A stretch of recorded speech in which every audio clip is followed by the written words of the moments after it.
When you talk about the most recent World Series winners, I always feel like when the Nationals are mentioned, it's one of those oh yeah answers. Don't get me wrong, they deserved it and earned that championship, but the fact that they got there was really 1 in a million. They just lost Bryce Harper and started off 12 games under 500 at 19-31. They somehow went on to win 93 games that season and grabbed a wild card spot. They ended up going on a run and won the World Series in 7 games against the powerhouse Astros. That's really when Juan Soto showed the world who he was.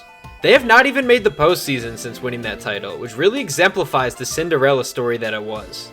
It seemed they were ready to go on a run considering they had that generational talent in Juan Soto. You think they would have built around him, but the problem was they overpaid a lot of guys and they just really weren't deep enough to really take the next step.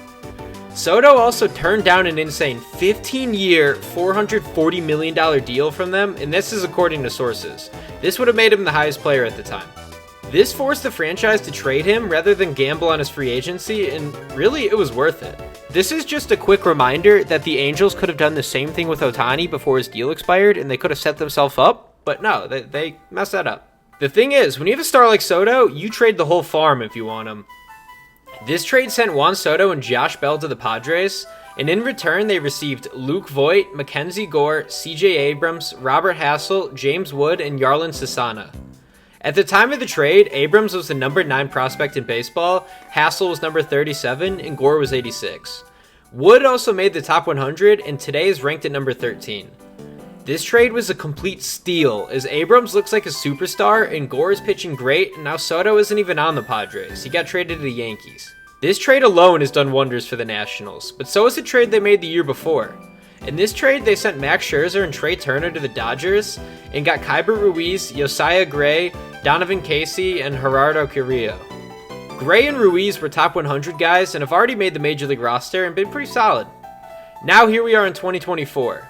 They have plenty of these top 100 guys who panned out and made the roster, and James Wood looks to make it sooner than later since he's hitting .324 in AAA. The Nationals made great trades for top-tier guys, and the scouting nailed a lot of the returns. Stack that with the top 10 rated farm system, and the Nationals' future is real bright. The pieces are starting to come together during this season. To help the young core develop and give them some time, they gave 1-year deals to Joey Gallo, Dylan Floro, and Nick Senzel. They also made some minor league signings, including for Jesse Winker, who's on absolute fire right now. This is what I would call a gap year for the Nationals. But what I mean by this is they let a bunch of guys play and figure out who they will have to stick around. This is before they spend money when the contracts such as Patrick Corbin's end and they fully know the core. The offense and pitching staff are both around the lower middle half in the league, ranking about 20-ish.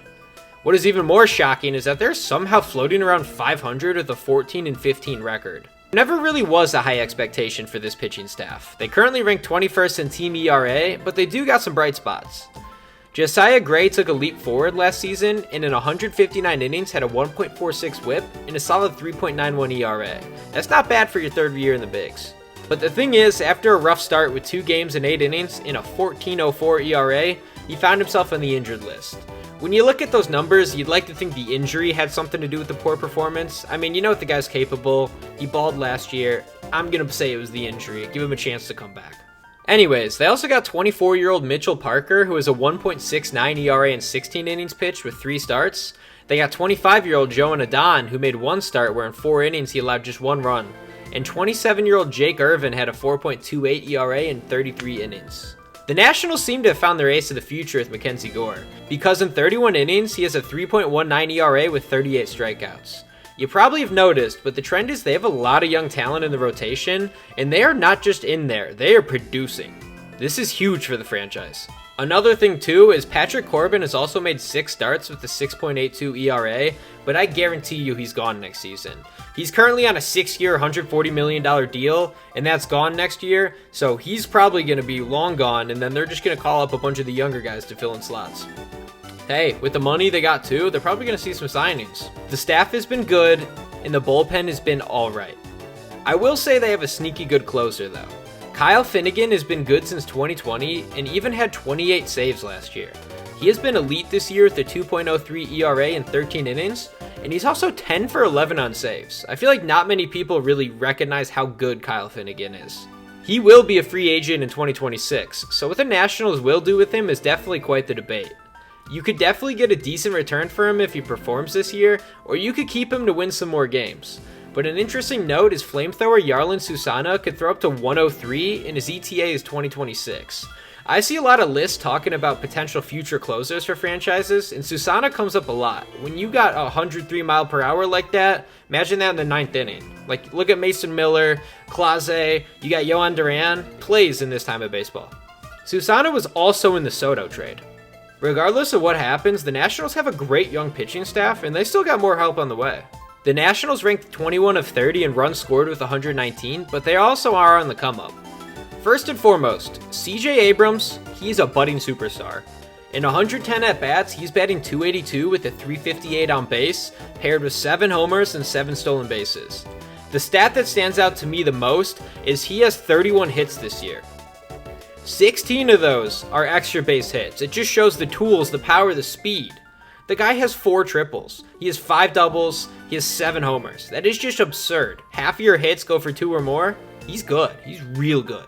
For other players, you got Kyber Ruiz, who's off to a slow start, but he seems to be part of the core. He's a solid defensive guy. The Nationals also have 2 offensive studs in the system that are top 15 prospects in all of baseball. Maybe they see playing time this year, but at least James Wood will. James Wood, he's the number 13 prospect, and he for sure gets the call this season. He's on fire in AAA.